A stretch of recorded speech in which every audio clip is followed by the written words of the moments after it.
आपको स्वयं लगता है कि आप बहुत गतिवान हो गए हैं।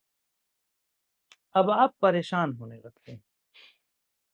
विचार भाग रहे हों, आप स्थिर हो तो कोई समस्या नहीं।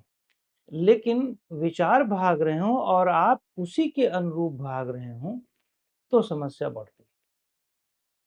तो गति ध्यान दो, गति को बिना समझे हम ध्यान नहीं कर सकते।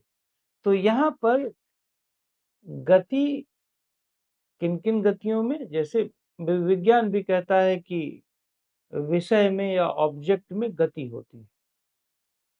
तो हमारे शरीर ये ऑब्जेक्ट है, मेरा ऑब्जेक्ट है, हमारी इंद्रियां, हमारा मन, ये सब ऑब्जेक्ट हैं, तो इसमें भी गति है। तो इस गति को नियंत्रित करने के लिए हम एकाग्रता का इस्तेमाल करते हैं।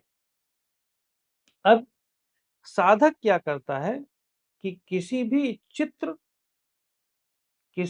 चित्र पर जो स्थिर है, दीवार पर टंगी है, उस पर अपने ध्यान को, अपने मन को एकाग्र, आंखों को एकाग्र करता है और शरीर को भी एकाग्र करता है। शरीर को कैसे एकाग्र करता है? शरीर को स्थिर करता है, मीन शरीर को एक एंगल पर बिठा देता है, तो वो स्थिर हो गया।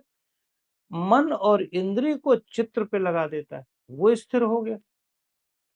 जबकि मूलतः न शरीर स्थिर है, शरीर में मूल रूप से गति हो रही है, मर रहा है या बढ़ रहा है, एजिंग हो रही है। आपकी इंद्रियों में गति है, सूक्ष्मता। जो चित्र टंगा हुआ है, मूल रूप से उसमें भी गति है, लेकिन दृश्य रूप में, एक्सटर्नली आपको दिख नहीं रहा है। आपने शरीर को एक एंगल पर बिठा दिया, तो आपको लग रहा है कि वो स्थिर, बिल्कुल स्थिर है। हृदय गति आपको ठक ठक हो रही है, लेकिन अनुभव नहीं हो रहा है, नॉर्मल। सबको अनुभव थोड़ी ना होता है, चल रही होती है। अब इंद्रियां भी इस एकाग्र हो गई दीवाल पे टंगे हुए उस चित्र,